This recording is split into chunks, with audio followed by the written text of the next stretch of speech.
সঙ্গীতার ছোট ছাদ বাগান চ্যানেলে আপনাদের অনেক অনেক স্বাগত। অনেক দিন ভিডিও দেওয়া হয়নি, তার জন্য আগেই ক্ষমা চেয়ে নিচ্ছি। তো চলুন, কাজই যেহেতু জীবন, কাজ দিয়েই শুরু করা যাক বাগানটা। তো এদিকে দেখুন, একটা কুমড়ো গাছ ছিল, যেটা কুমড়োও খেয়ে নিয়েছি, অনেক পাতা শাক হিসাবেও খাওয়া হয়ে গেছে। তো গাছটার এখন খুব খারাপ অবস্থা। তো সেটাকে কিচেন কম্পোস্টে দিয়ে একটা বেড রেডি করে নেবো। যেহেতু বেডের খাবারগুলোকে দিতে দিতে বেডটা বসে গেছে, সেই জন্য সাইড দিয়ে একটুখানি সাপোর্ট দিয়ে দিলাম, প্লাস্টিক চালের বস্তা কেটে, যাতে মাটিগুলো বেরিয়ে নিয়ে আসে। আর এর মধ্যে কিচেন কম্পোস্ট দিতে দিতে রেডি হয়ে যাবে বেডটা। এরপরে এর মধ্যেই আমি বেডটা রেডি হয়ে গেলে যে কোনো একটা গাছ বসাবো। সেটা কী গাছ বসাবো সেটা পরে চিন্তা ভাবনা করে দেখা যাবে। তো আপাতত বেডটা রেডি তো হোক। তো সমস্ত ছাদের নোংরা, কিচেন ওয়েস্ট, সবজির খোসা এর মধ্যে জমা হতে হতে খুব সুন্দর বেড তৈরি হয়ে যাবে। তো আমি এইভাবেই গাছটা করি। তো দেখুন, এইভাবেও রেডি করা হয়েছে গাছগুলোকে। আগে যে কিচেন কম্পোস্ট দিয়ে সেখানেই শসা গাছ হচ্ছে, পুঁইশাক গাছ হচ্ছে, আর বেডটা দেখুন কত সুন্দর দেখতে লাগছে। বর্ষা প্রায় শেষের দিকে, তাই জন্য ছাদে তবুও একটু একটু মেঘলা করছে বলে বিশেষ কিছু বড় কাজ করতে পারছি না, ছোট ছোট গাছগুলো করছি, গাছের কাজ। আর কয়েকদিনের মধ্যে একদম বর্ষা চলে যাবে, তখন গাছের বড় বড় জিনিসের কাজগুলো করা যাবে। তো আপাতত রোজের মতো সবজি ফুল তুলে নিয়ে নিচে যাব, আর ঘরের অন্য কাজও করব। আর প্রচুর ফুল যেহেতু হয়, বাসি ফুলগুলোকে তুলে ফেলতে হয়, নাহলে গাছের ফুলের সংখ্যাটা কিন্তু কমে যাবে। সুতরাং লেবু গাছের দিকে যাওয়া যাক। এদিকে দেখুন, এখানে দুটো পাতিলেবু গাছ আছে, একটা হচ্ছে 12 মাসি আর একটা হচ্ছে ক্যালকাটা ভ্যারাইটি। আপনারা যদি ভ্যারাইটিটা বুঝে কিনতে পারেন, তাহলে কিন্তু সারাটা বছর ফলন পাবেন, কিনে খেতে হবে না লেবু। ভ্যারাইটিটা বুঝতে হবে। আর পরিচর্যা খুবই সাধারণ, কারণ আমাদেরকে বাগানের সাথে সাথে ঘরটাকেও তো সামলাতে হবে, সেখানে বেশি তামঝাম করার দরকার নেই। তো রান্নাঘরের বাতিল জিনিস দিয়েই পরিচর্যা করুন। আমি যেভাবে করি আমি সেইভাবেই আপনাদেরকে বলি, কারণ অন্যান্য কাজও তো আমাদেরও থাকতে পারে, যেমন সংসার সামলানো, বাচ্চা সামলানো। সেখানে এই গাছের পেছনে পড়ে থাকলে তো হবে না। আমাকে দেখুন, এখানে আমাদের ঘরে কাজ হচ্ছে, তো আমি বাগানের সাথে সাথে ঘরও সামলাচ্ছি। আর কেউর সাথে থাকে না কিন্তু আমার, কারণ কি হাজব্যান্ডের তো সম্ভব না অফিস কামাই করে করে ঘরের কাজ করা, বা মেয়েকেও স্কুল কামাই করে করতে পারি না। সুতরাং আমার সাথী হচ্ছে ওই আমার ছোট্ট বাচ্চা ছেলেটা, যার স্কুল সকালবেলা ভোরের স্কুল। সুতরাং ওকে তো আর ভারী ভারী কাজ দেওয়া যায় না। দেখুন, এখানে ঘরের কাজও সামলাবো, আবার গাছের কাজও আমরা সামলাতে পারবো। মনটা ভালো থাকবে, কাজের মধ্যে থাকলে সব সময় আমাদের মনটা ভালো থাকবে। দেখুন কী অবস্থা ঘর ধরে হচ্ছে, মানে মার্বেলের কাজ মানে ভীষণ নোংরা হয়, আর রেডি ঘরের মধ্যে কাজ করলে তো আরোই কাজ বাড়ে। সুতরাং কোনো কিছুতে চিন্তা করবেন না, সমস্ত কিছু ধীরে সুস্থে কাজ করলে, মাথা ঠান্ডা করে করলে, ওই তাড়াহুড়ো করে এখনই চাই, এখনই করবো, এক্ষুনি আনতে হবে, এতে কী বলুন তো, প্রবলেম বাড়বে, বই কমবে না। আপনারা বেশিরভাগ সময় একটা কমেন্ট করেন যে আমার কাছে ছাদ আছে তাই ছাদে বাগান করি, তাই জন্য মনে সুখ দুঃখ সব ছাদে এসে ভুলে যাই, কাজ করি। এত বড় ছাদে গাছ লাগাবার জায়গা আছে, অনেক বড় ছাদ, তাই নানান রকমের গাছ করতে পারছি, সবজি গাছ, হ্যানা ত্যানা এরকম। তো বিশ্বাস করুন বন্ধুরা, আমার ছাদ কিন্তু দেখে মনে হয় বড় ক্যামেরার মধ্যে, কিন্তু আমার ছাদ খুবই ছোট। মানে এতটাই ছোট, মানে আমার সাবস্ক্রাইব বন্ধুদের ছাদ আমার থেকে বড়। আর তাতে কিন্তু আমার খুব ভালো লাগে এই জিনিসটা দেখে, যে তাদের ছাদটা বড়। আমার ছাদটা 3 তলার ওপর করা, চিলেকোটা বলে না, একটা সেই ঘরের সমান, যেমন 10x10, সেখানে ডাইনিং ঠাইনিং কোনো কিছুই পড়েনি। সুতরাং একটা শখের জন্য আমি এই 3 তলার ঘরটা করেছিলাম, যাতে এই 4 তলার ছাদটা আমি পাই। আর 3 তলার ছাদের ফ্লোরে তেমন কোনো গাছ রাখি না, কারণ জামা কাপড় মেলা ঠেলা, রোদের জিনিস শুকনো করা, বালিশ তোষক, এরকম নানান সংসারের কাজ থাকে। আর আমি একটা কথা বলেছি, আমি কাউকে বিরক্ত করে কোনো কাজ করি না। সুতরাং 3 তলার ছাদের ফ্লোরে আমার তেমন কোনো গাছই দেখতে পাবেন না। এইটুকুনি 4 তলার ওপরে যেটুকুনি ছাদ পড়েছে একটা ঘরের সমান, সেটার মধ্যেই কিন্তু আমি করি।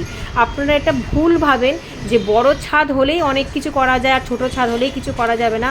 আমার ছাদ আপনারা নিজের চোখে না দেখলে বিশ্বাসই করবেন না যে আমার ছাদ কতটা ছোট। শুধু আমি একটু গুছিয়ে গাছিয়ে রাখি, যেই গাছ করতে পারবো সেই গাছই করি। আমার মনে হলো যা তা গাছ নিয়ে এলাম, এই ফুল সেই ফুল। আমি জানি যে কোন গাছের ফুল সব সময় হবে বা সব সময় করা যাবে। আসলে আমাদের চিন্তাধারাটা এখন একদম অন্যরকম হয়ে গেছে। আমরা প্রত্যেকেই ভাবি এ সুখী সে সুখী। একটা পংক্তি বলি, दिन कहे धनवान सुखी, धनवान कहे सुख राजा को भारी, राजा कहे महाराजा सुखी, महाराज कहे सुख इंद्रियों को भारी, इंद्रिय कहे चतुरानन सुखी, चतुरानन कहे सुख विष्णु को भारी, पर तुलसीदास विचार कहे भजन बिना सारा संसार दुखी। এর মানেটা তো বুঝলেনই, আমরা প্রত্যেকেই ভাবি আমাদের ওপরের স্তর বা তার ওপরের স্তরের লোকেরাই মনে হয় খুব সুখী, কিন্তু সুখ এইভাবে পাওয়া যায় না বন্ধুরা। সুখ নিজের মধ্যেই থাকে, সেটাকে আপনাকে খুঁজে বের করে। সুখ কি কোনো বস্তু বা কোনো জিনিস সেটাকে কিনে আনবেন, চোখে দেখা যায়? এই যে পরিবারের সাথে থাকাটাই তো সুখ, পরিবারের পাশে থাকা। অনেকজনের কাছে তো সেটুকুনিও থাকে না। সুতরাং আমরা যেটুকুনি পেয়েছি বা যা পাই অনেক অনেক বেশি পাই। লক্ষ লক্ষ লোকেরা হয়তো সেরকম পায় না, কোটির মধ্যে কিছু লোক আছে তারা এইসব পায় না। সুতরাং যেটুকুনি আমাদের কাছে আছে আমরা যদি এইটুকুনি নিয়ে ঠাকুরকে ধন্যবাদ দিই, ভগবানকে ধন্যবাদ জানাই, তাহলে কিন্তু আমরা প্রত্যেককেই সুখী হব।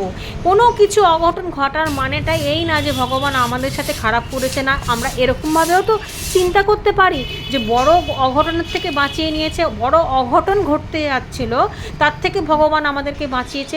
স্বার্থের জন্য ডাকলে কিন্তু আপনি কোনো দিন সুখী হতে পারবেন না। কোনো সময় স্বার্থ ছাড়া ঠাকুরকে, শুধু ঠাকুরের জন্য ঠাকুরকে ডাকুন। যে আমরা যেমন সবসময় আমাদের ছেলে মেয়ে সংসারের ভালোর জন্য ভাবি, কোনো সময় আমরা ঠাকুরের জন্যই ভাবি যে ঠাকুর ইচ্ছা হলো ঠাকুরের কথা একটু চিন্তা করি, ঠাকুরের কথা বলি, ঠাকুরের বই পড়ি, ঠাকুরকে মানে ভাবি, জিনিসটা বুঝি। এইসব কিন্তু আমাদের মধ্যে খুবই কম আছে। শুধু আমাদের মধ্যে রয়েছে অন্যের ওপর, এটা এ সুখী সে সুখী, এর সাথে এটা হয়েছে আমার সাথে কেন হয় না, বা আমি কেন সুখী না, আমি কেন পাই না, ও কেন পাচ্ছে, ওর কেন অনেক পয়সা, আমার কেন কম পয়সা, আমার কপালে এত দুঃখ কেন, আমার কেন এত রোগ। এই সব চিন্তা করে কিন্তু আমরা শুধুমাত্র নিজেকে কষ্ট দেওয়া ছাড়া আর কিচ্ছু করি না। আসলে বর্তমান সময়ে আমরা এত কিছু পাচ্ছি, তাই জন্য আমাদের চাহিদা দিনকে দিন বেড়ে যাচ্ছে। আরও বেশি পাবো, আরও বেশি হবে, এই চিন্তাতেই আমরা যে এই বর্তমানে যে সুখগুলো পাচ্ছি না সেইগুলোকেও আমরা নষ্ট করে দিচ্ছি।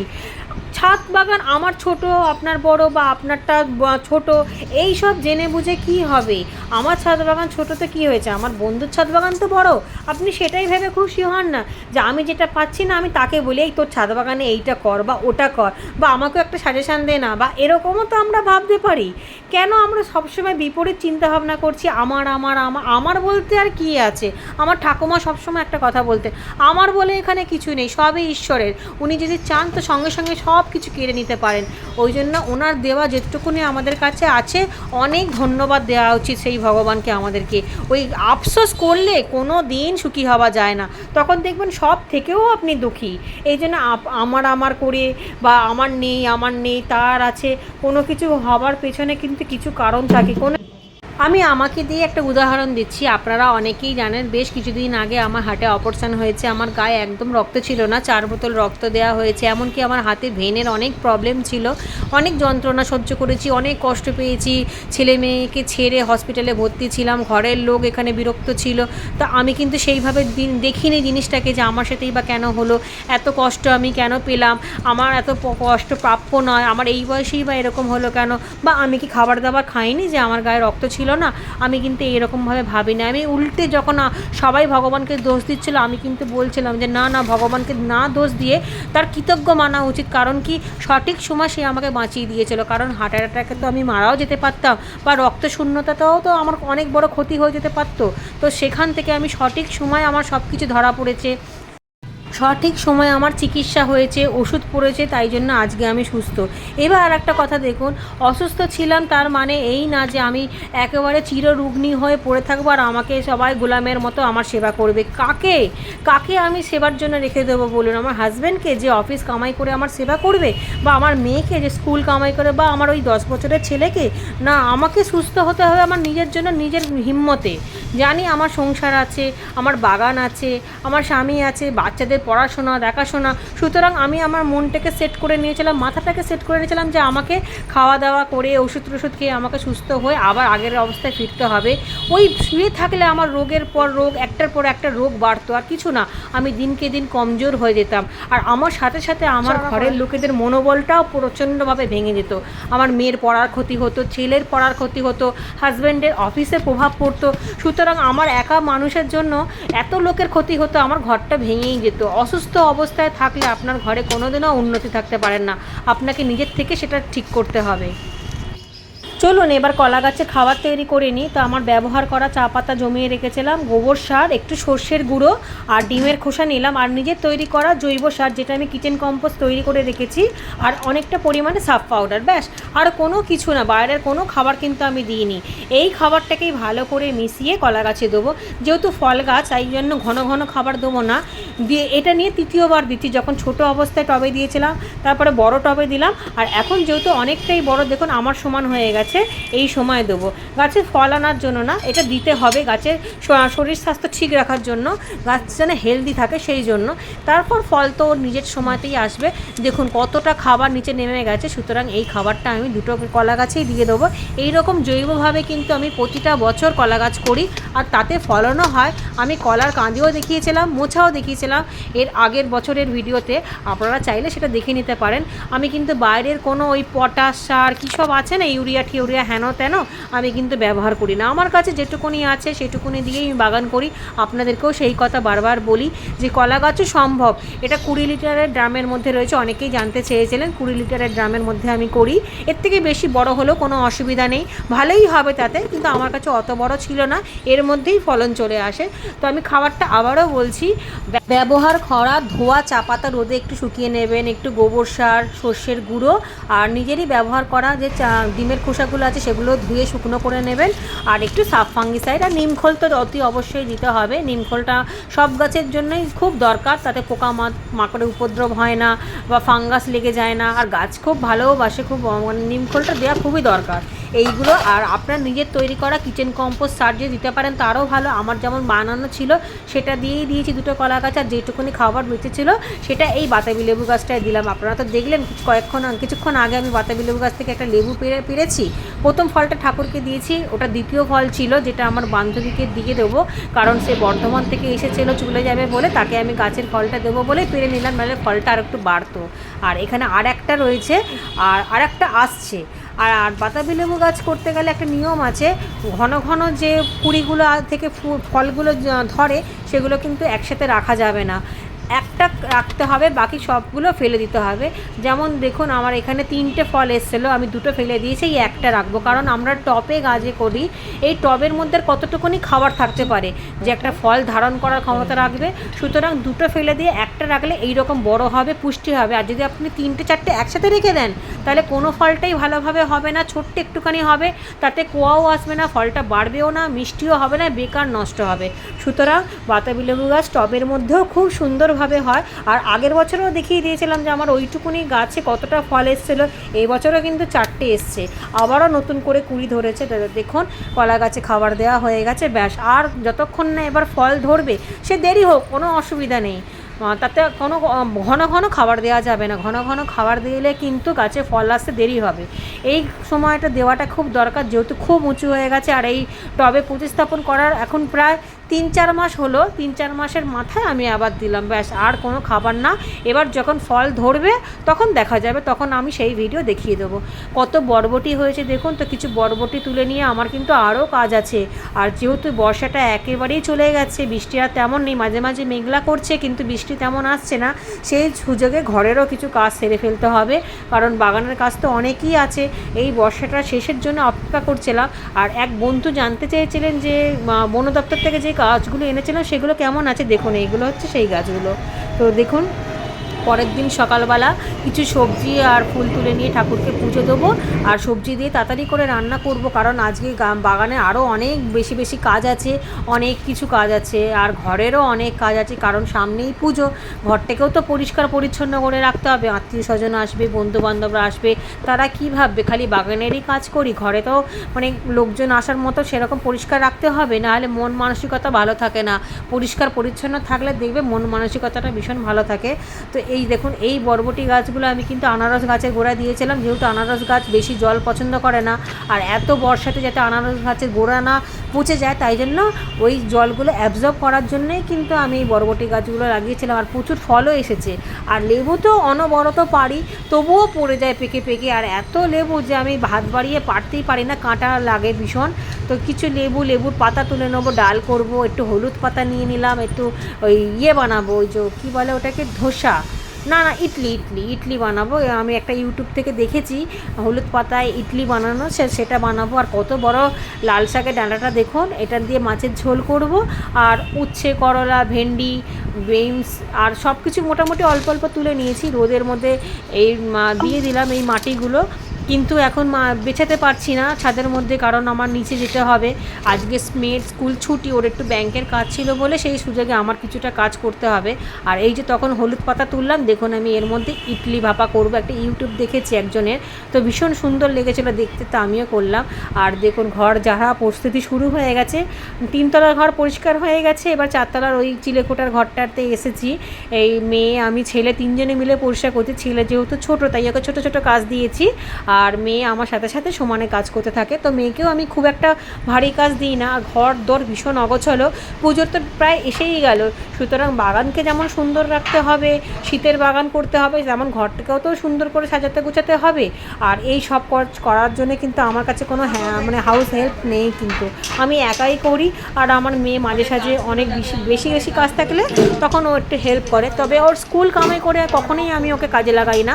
স্কুল ছুটি ছিল বলেই আমি ওকে বলেছি একটু করতে, তো ও খুব মানে নিজের ইচ্ছাটাই করেছে, কারণ ও আমার সাথে কথা বলতে গল্প করতে ভীষণ ভালোবাসে। আর রোদটাকে দেখুন কী সুন্দর। এই 3তলা ছাদের কথাটাই বলছিলাম, এই ছাদটাকেই আমি মানে ফ্লোরটাকে একদম কাজে লাগাই না গাছ রেখে, যাতে জিনিস ফিনিস রোদে দিতে হয় তাই।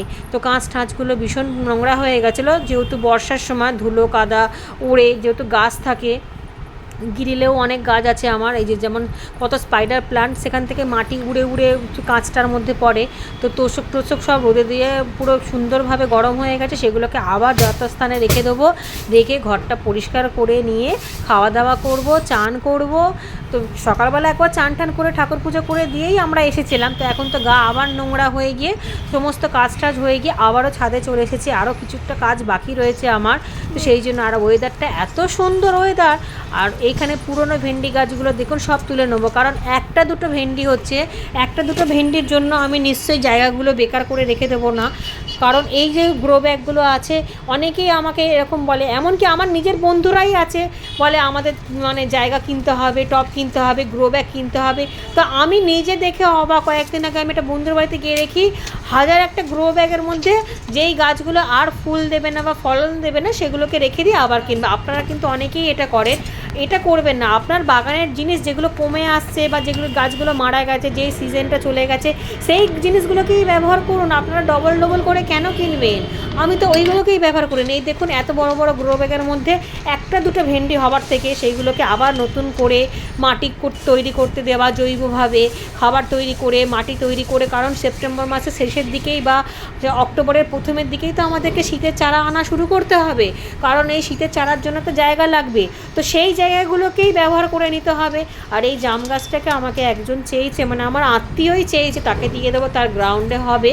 আমি এমনিতেও রাখতাম না, তো আমি ভেবেছিলাম যে আমি অন্য কাউকে দেবো, মানে আমার বাপের বাড়ির কাউকে, তো সে তাকে না দিয়ে আমার এক মানে অন্য আত্মীয়কে দেবো। তো যাই হোক, কত জায়গা পেয়ে গেল দেখুন গাছে, অনেকগুলো টব খালি হয়ে গেল। আর বিশেষ করে একটা জিনিস মনে রাখবেন, ছাদে সবসময় জায়গা কিন্তু বদল করতে থাকবেন, কারণ যেই গাছ যতটা রোদ পছন্দ করে, কম রোদ পছন্দ করে, সবসময় রোদটা এক জায়গায় সেভাবে পড়ে না, শীতের রোদ কিন্তু একদম উল্টোভাবে পড়ে। সুতরাং ছাদ বাগান সেইভাবেই সাজাবেন যাতে কোনো গাছ মানে রোদ কম না পেলে ফুল ফুটবে না, বা বেশি রোদ পেলে গাছে ক্ষতি হবে, সেরকমভাবে সাজাবেন না। গাছের জায়গা সবসময় চেঞ্জ করবেন সিজন অনুযায়ী, তাহলে গাছের হেলথ খুব ভালো থাকবে। যেই গাছ অতিরিক্ত ভালোবাসে না রোদ, তাকে একটু ছায়া জায়গা রাখবেন। যে অতিরিক্ত রোদ ভালোবাসে তাকে অতিরিক্ত রোদের জায়গায় রাখবেন। আর এই আনারস গাছটা দেখুন, একটা ভাঙা টাবের মধ্যে রেখেছিলাম, আমি জানি কদিনের মধ্যে অনেক টব খালি হয়ে যাবে, তখন এখানে লাগাবো। আর লঙ্কা আমার তোলাই হয় না, লঙ্কা গাছে লঙ্কা সারা বছর ধরে হতে থাকে, যেহেতু আমাদের ঘরে লঙ্কাটা সবাই কম পছন্দ করে, ঝাল খেতে চায় না, খেলে ওই আমি আর আমার হাজব্যান্ডই খাই, তাও গোটা গোটা লঙ্কা খেতে হয়, তাই জন্য লঙ্কা তোলা হয় না। তো ওই লঙ্কা গাছটা কিন্তু আমার 4 বছরের পুরনো। আর এই ঝিঙে গাছে দেখুন ফুলে ভর্তি হয়ে গেছে, এই বিকালের সময়তেই ফুলটা ফোটে, এত সুন্দর দেখতে লাগছে, আর কড়া পড়তেও শুরু করে দিয়েছে। তো এই দেখুন এই সেই গ্রো ব্যাগগুলো, এখানে কিন্তু 18 ইঞ্চিরই গ্রো ব্যাগ বেশি আছে, আর এই 18 ইঞ্চি গ্রো ব্যাগের মধ্যেই আপনি লাউ, কুমড়ো, ঝিঙে না, শীতকালে ঝিঙে অনেকেই করতে পারেন না, যারা করতে পারেন না লাউ কুমড়ো তো পারবেন, চাল কুমড়ো তো পারবেন, শসা তো করতে পারবেন। এই গাছের জন্য কিন্তু এই 18 ইঞ্চির ব্যাগগুলো খুবই ভালো। এইগুলো যথেষ্ট পরিমাণে মাটি ধরে, জৈব সার দিয়ে করবেন, খুব ভালো ফলন পাবেন। 12 ইঞ্চিগুলোর মধ্যে যেমন আমার যেমন রয়েছে সেগুলোর মধ্যে ফুলকপি করতে পারেন, বাঁধাকপি করতে পারেন। তো অনেক টব তো এখানেই খালি হয়ে যায়, বাকি যেটুকুনি করতে চাইবেন সেটুকুনি আপনি গ্রো ব্যাগে করলে কোনো অসুবিধা নেই। টবের দামটা একটু বেশি পড়ে যায়, সুতরাং গ্রো ব্যাগের দামটা কম পড়ে আর লাস্টিংটা বেশি হয়। আর কাজ করতে করতে দেখুন প্রায় সন্ধে নেমেছে, সন্ধেটাও কিন্তু দারুণ দেখতে লাগছে ছাদ বাগান থেকে।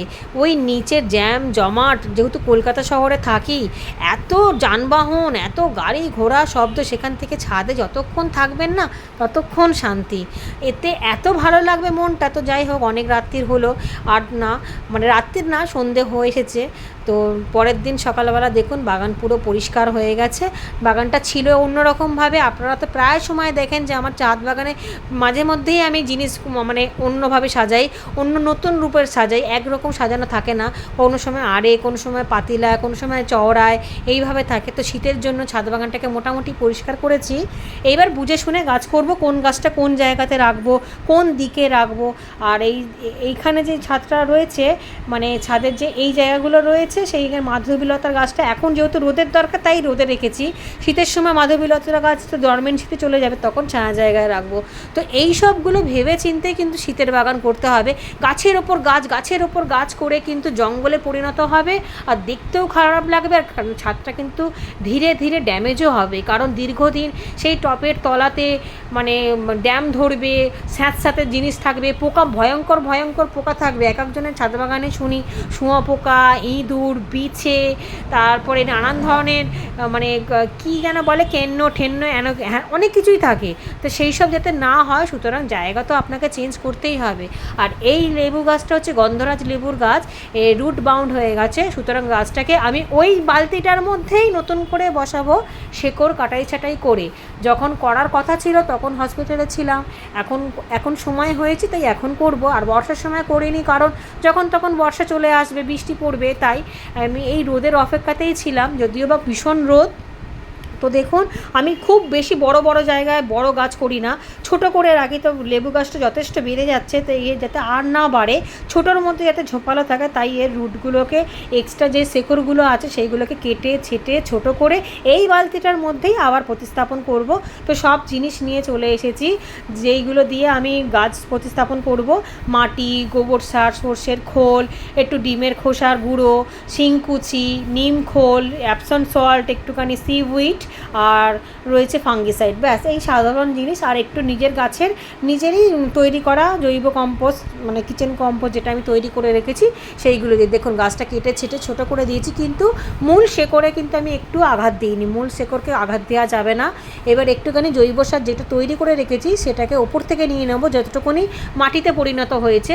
দারুণ সুন্দর ফল পাই আমি এই জন্য, কারণ এই জৈব সারের যা খাবার থাকে বাইরের কেনা খাবারে, রাসায়নিক খাবারে সেই গুণ থাকে না। রাসায়নিক খাবারে গাছ শুধু ক্ষতিই হয়, হয়তো প্রচুর পরিমাণে ফলন ফেলেন এক সময়, কিন্তু গাছ কিন্তু বেশি দিন থাকবে না।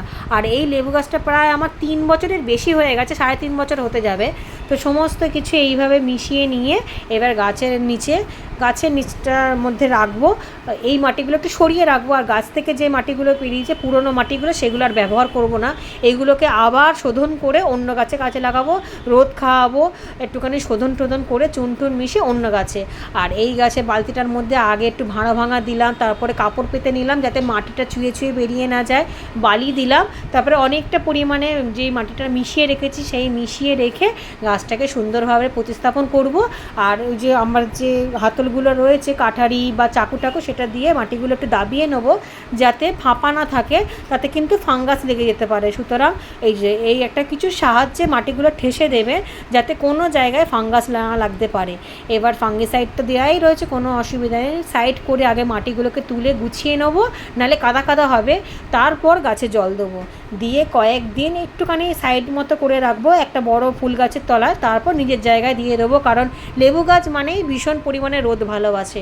আর এই যে কলা গাছগুলোর মধ্যে দিলাম যে খাবার দিয়েছিলাম, দেখুন কলা গাছগুলো কত সুন্দর দেখতে লাগছে, কত সুন্দর হেলথটাও কত কথা বন্ধুরা। আমি রোজ রোজ ভিডিও দিতে পারি না, অনেকেই আমাকে বলেন যে রোজ কেন ভিডিও দিই না। আমার অনেক মানে দেখতেই তো পারছেন ঘর সংসার সবারই আছে, আমার একার না, তো পেরে উঠি না জানেন তো, হয় না, এডিট করতে লাগে, আর এডিট করতে অনেক সময় লেগে যায়। আর আমাদের এখানে ভীষণ কারেন্ট যায়, হয়তো এডিট করতে বসলাম কারেন্ট নেই 1 ঘন্টা 1.5 ঘন্টা, আর যখন কারেন্ট এলো তখন ছেলের পড়ানো, মেয়েকে পড়ানো বা খেতে দেওয়া, রান্না করা, অনেক কাজ থাকে, তো কিছু মনে করবেন না। আর যদি ভিডিওটা আমার ভালো লেগে থাকে তো প্লিজ একটা লাইক করে দেবেন। টাটা।